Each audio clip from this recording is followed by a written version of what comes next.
Qu'y a-t-il après la mort? Allons-y franchement, mettons sur le tapis la question qui vous a peut-être traversé l'esprit en écoutant cette lecture un peu tarabiscotée. Qu'y a-t-il après la mort? Vaste question, une question probablement aussi ancienne que l'humanité, et les réponses qui lui ont été apportées ne manquent pas. Je vous épargne le catalogue interminable de tout ce que cultures et religions diverses ont proposé en matière d'itinéraire de l'âme à sa sortie du corps, de lieu d'accueil des défunts, etc. Qu'y a-t-il après la mort? Rien, peut-être. Ou en tout cas, pas grand-chose. C'était du moins l'avis des Sadducéens. Les Sadducéens, c'est les interlocuteurs de Jésus pour ce dimanche, les Sadducéens qui en restaient à l'idée du Shéol. Alors, le Shéol, je vous en ai parlé la semaine dernière, on reste un peu dans la même thématique. Le Shéol, qui était, pour les Juifs de ce temps, une sorte d'endroit souterrain où les morts subsistent, mais à l'état d'ombre, voués à s'effacer peu à peu, tandis que leurs souvenirs s'estompent dans la mémoire des vivants. C'était la conception de l'après-mort en Israël. Alors, je vous parle des Sadducéens, mais peut-être que vous n'en êtes pas très familiers. Ils sont moins connus que les pharisiens, qui reviennent beaucoup dans les évangiles. Un mot donc sur les Sadducéens.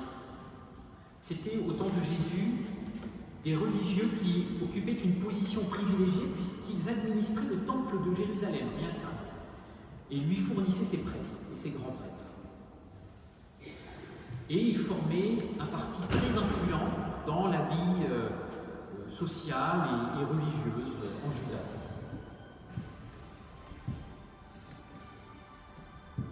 Par ailleurs, il s'agissait aussi de religieux, ce qui va nous intéresser, particulièrement conservateurs. Ils ne reconnaissaient d'autorité qu'à la Torah. La Torah, ce sont les 5 premiers livres de la Bible, et ils n'appréciaient pas beaucoup l'introduction de nouveautés dans le domaine religieux. Par exemple, cette croyance en la résurrection des morts, qui commençait à avoir à l'époque un certain succès. Et oui, on n'a pas attendu Jésus-Christ, on n'a pas attendu Pâques pour envisager la résurrection, pour en débattre. La résurrection. Ça peut être une réponse à la question « Qu'y a-t-il après la mort ?» C'est un peu le thème du jour, vous l'aurez compris. Alors, dans les évangiles, il ne manque pas de textes qui abordent la résurrection, mais de textes dotés d'une grande force poétique, d'une grande force existentielle, avec des évocations de relèvement, de vie renouvelée.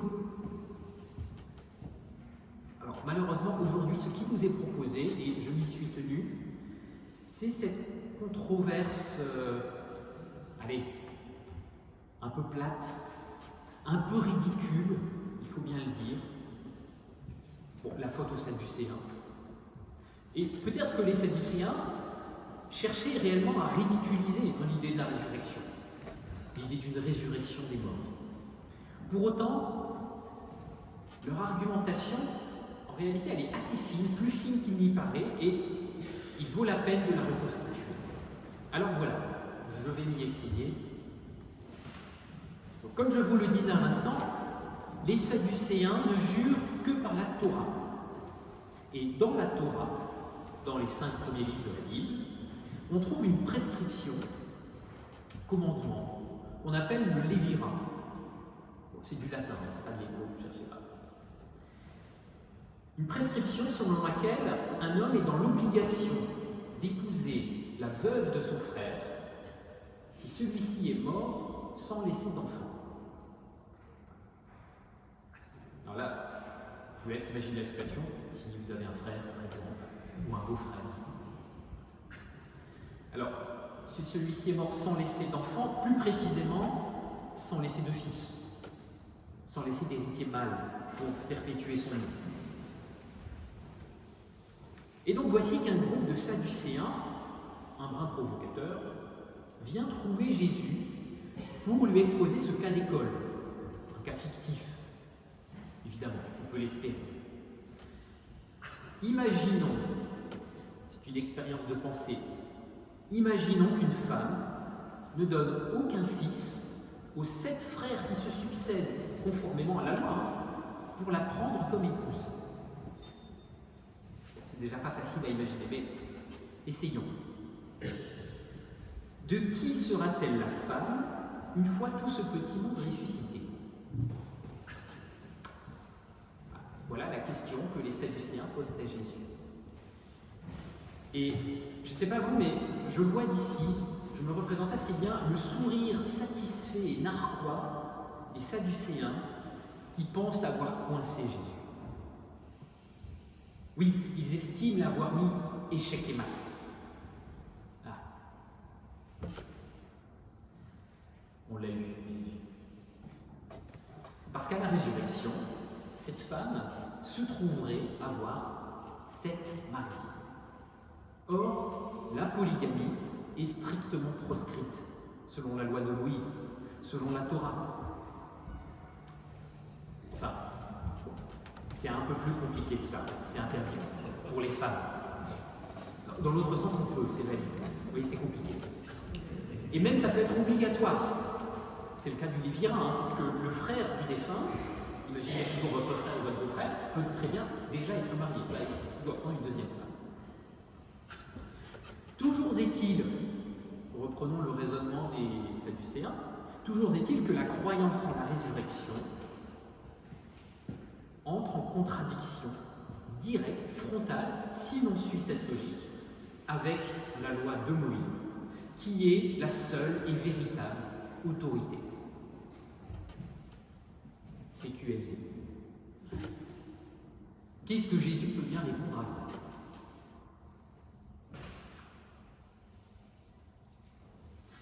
Je passe rapidement sur l'aspect cocasse de l'histoire avec cette femme qui semble vraiment porter la poisse à toute cette fratrie. Les 7 à la suite.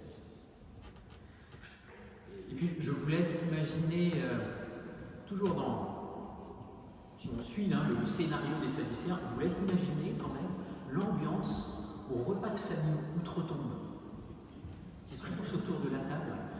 La gêne quand la femme va demander chérie, tu me passes le sel? Il y en a 7, des chéris. Bon, j'insiste un peu sur le ridicule de la chose, parce qu'il en dit long, c'est révélateur du manque d'imagination des Sadducéens. Ce manque d'imagination qu'à vrai dire on retrouve dans l'essentiel des représentations de l'au-delà. Qu'on y croit ou qu'on n'y croit pas, mais qu'on les facienne, comme là les Sadducéens.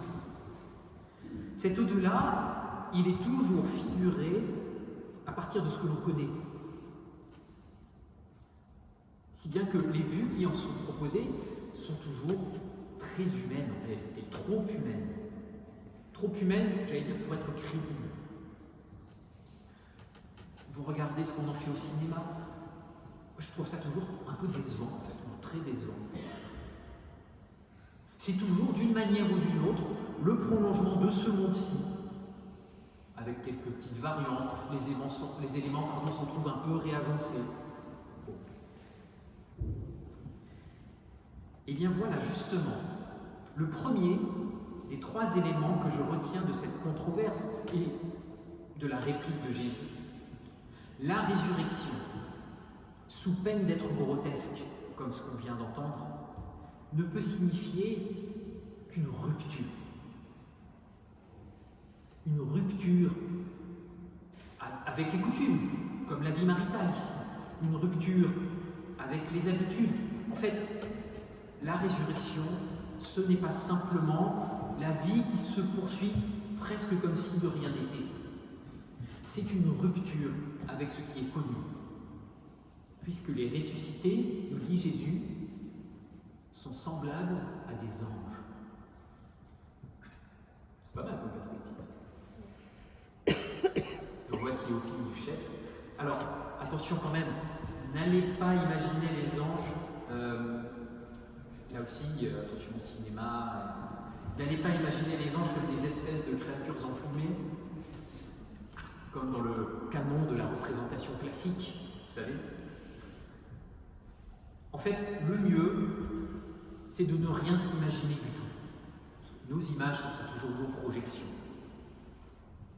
Suggérer, comme fait Jésus, une similitude de la résurrection avec la condition angélique, ce n'est pas aider à la dépeindre, c'est au contraire mettre en échec la représentation. Puisqu'il n'y a pas moyen de savoir à quoi ça peut bien ressembler en fait un ange. Parler des anges, c'est évoquer ce qui échappe de toute façon à toute prise.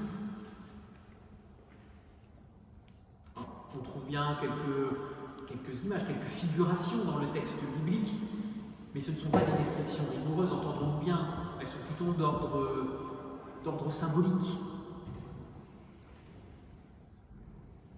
En appeler aux anges, comme fait Jésus, c'est indiquer que la résurrection fait entrer, et j'insiste là-dessus, c'est la rupture, la résurrection fait entrer dans un tout autre ordre de réalité, inimaginable.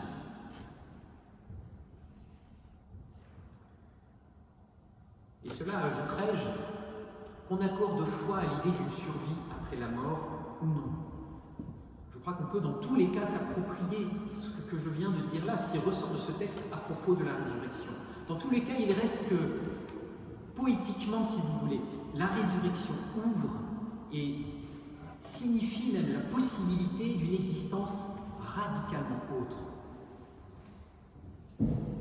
Voilà la promesse. Mais ce n'est pas tout. Il est tout de même possible de donner quelques caractéristiques de la condition de ressuscité ou d'enfant de la résurrection, comme dit Jésus. Et ça, c'est le deuxième élément que je retiens de sa réponse. La résurrection est rupture, et elle est plus précisément libération. Libération. Prenons à nouveau le cas de cette pauvre femme, qui dans l'exemple, certes inventé pour la cause par les Sadducéens, passe, je ne sais pas si vous avez été sensible quand même à ça, cette forme de violence, cette femme qui passe de main en main, comme une chose, comme un objet. Elle est littéralement prise, c'est le mot en grec, c'est le verbe grec, elle est littéralement prise successivement par les 7 frères. Ce dont les Sadducéens ne semblent pas tellement s'émouvoir. Ce n'est pas leur problème. Mais c'est bien celui que pose cette prescription du Lévirin. Ça fait bien signe vers un certain type d'ordre social où des personnes doivent occuper une place qu'elles n'ont pas choisie, une place qui leur est imposée, comme celle d'épouses soumises, de reproductrices. C'est bien de ça qu'il est question. Voilà, si vous voulez, la vision du monde des Sadducéens et qu'il prolonge dans l'au-delà. On n'en sort pas. Mais qu'en est-il avec la résurrection? Qu'en est-il avec l'entrée dans la vie nouvelle? Il n'y a plus rien de tout cela, nous dit Jésus. Alors, ça ne veut pas dire qu'il n'y a plus d'amour entre le mari et sa femme. Ce que ça signifie, c'est qu'on ne risque plus d'être prise comme épouse. C'est ce que dit Jésus littéralement. On ne risque plus non plus de devoir prendre une femme que l'on n'a pas forcément désirée, comme les frères, dans le cadre toujours du Lévirin. C'est peut-être aussi ce qu'indique la mention des anges. On peut quand même en tirer des éléments d'ordre symbolique, une fois de plus. Si l'on suppose qu'un ange n'est ni mâle ni femelle, si l'on suppose qu'un ange n'est pas sexué, pour le dire avec Paul aux Galates, c'est ce qu'il dit aux Galates à propos des chrétiens, il n'y a plus l'homme et la femme. Même en grec, c'est il n'y a plus le mâle et la femelle. qu'est-ce que ça veut dire ça? Avant d'envisager une transition biologique, que sais-je, c'est que l'identité du ressuscité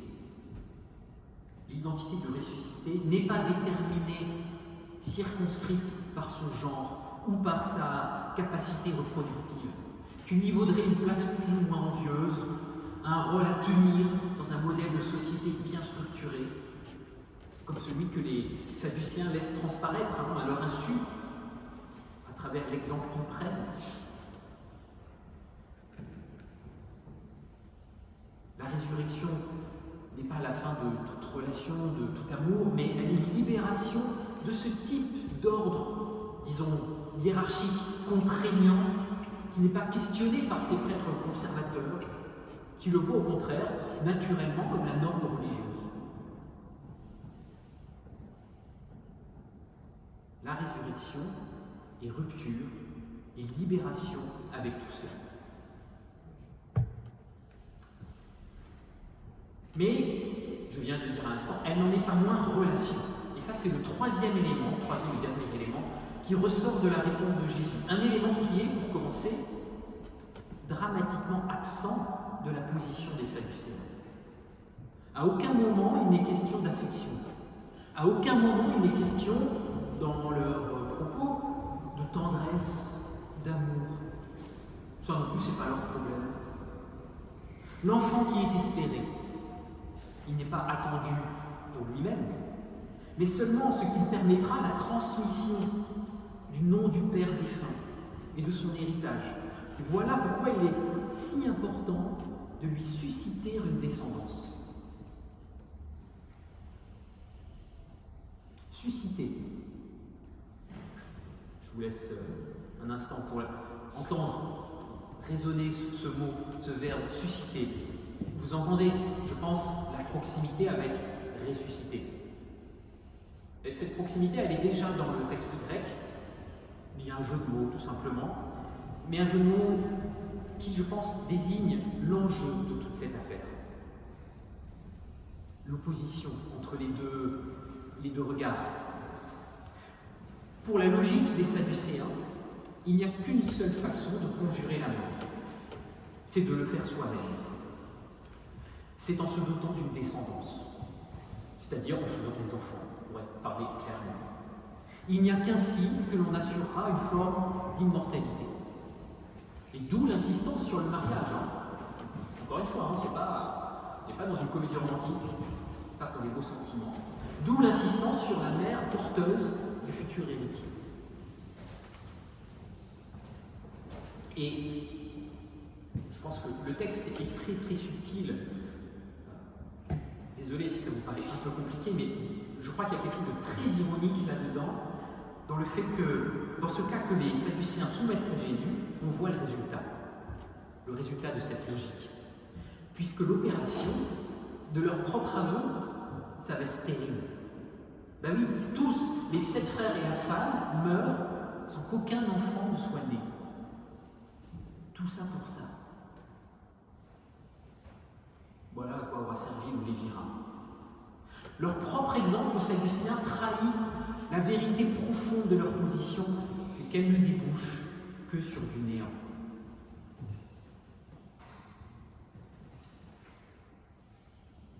Alors, en face, il y a la contre-proposition de Jésus.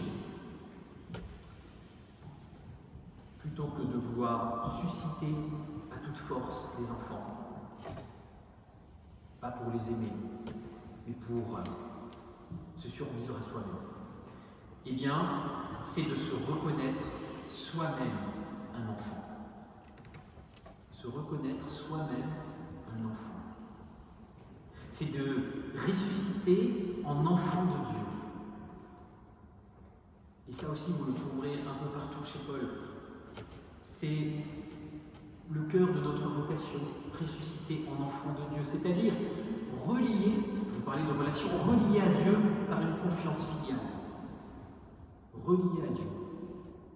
Alors Dieu qui est par ailleurs, je ne sais pas si vous l'avez noté, mais le grand absent du discours des Sadducéens.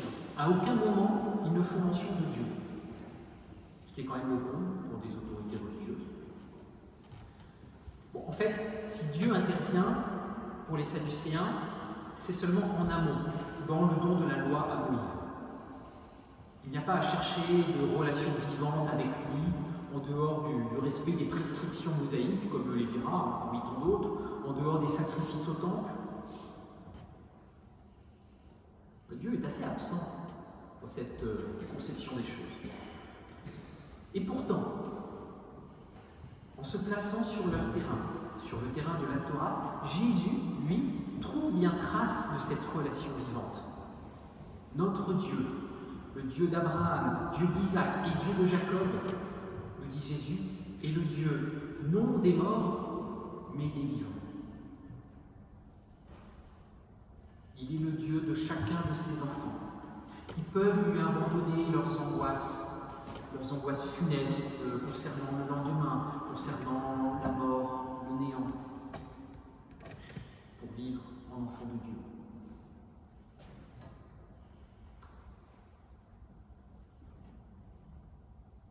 Alors, qu'y a-t-il après la mort? Je ne vais pas vous donner de réponse, vous en serez douté. Et même pour tout vous dire, je ne suis pas certain que la résurrection, telle qu'il en est question dans ce texte, y réponde directement. Ce qu'il y a après la mort reste un grand mystère que nul ne percera. Celui qui prétendrait le faire, méfiez-vous-en plutôt, prétend vous décrire exactement ce qui va se passer. La résurrection, elle nous détourne plutôt de cette pensée obnubilée par la mort, par cette question, pour nous réorienter avec confiance vers la vie, vers le Dieu des vivants. Il n'est pas le Dieu des morts. Laissez tout ça. Tous enfants de Dieu. C'est-à-dire donc tous frères et sœurs. Vous pouvez vous regarder les uns les autres, vous verrez les enfants de Dieu.